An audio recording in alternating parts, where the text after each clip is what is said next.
Deuteronomy 25.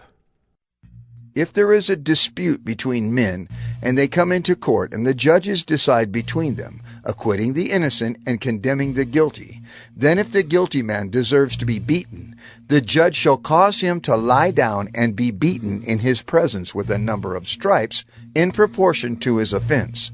40 stripes may be given him, but not more, lest if one should go on to beat him with more stripes than these, your brother be degraded in your sight.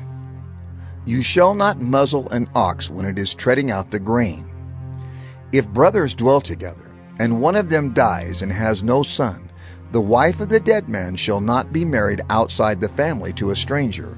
Her husband's brother shall go into her and take her as his wife, and perform the duty of a husband's brother to her.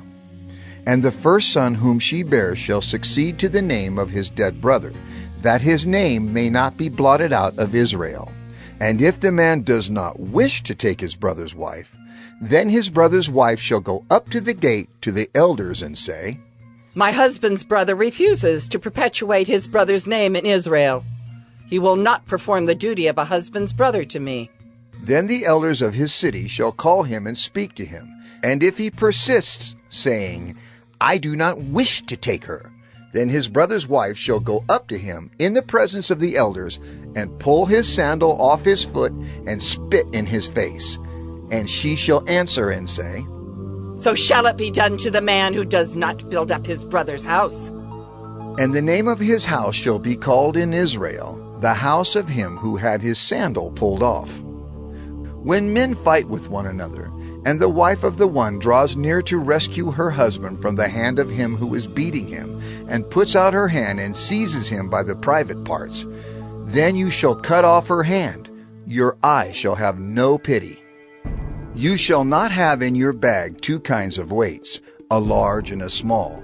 You shall not have in your house 2 kinds of measures, a large and a small. A full and fair weight you shall have.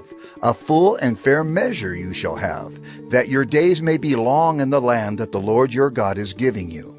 For all who do such things, all who act dishonestly, are an abomination to the Lord your God.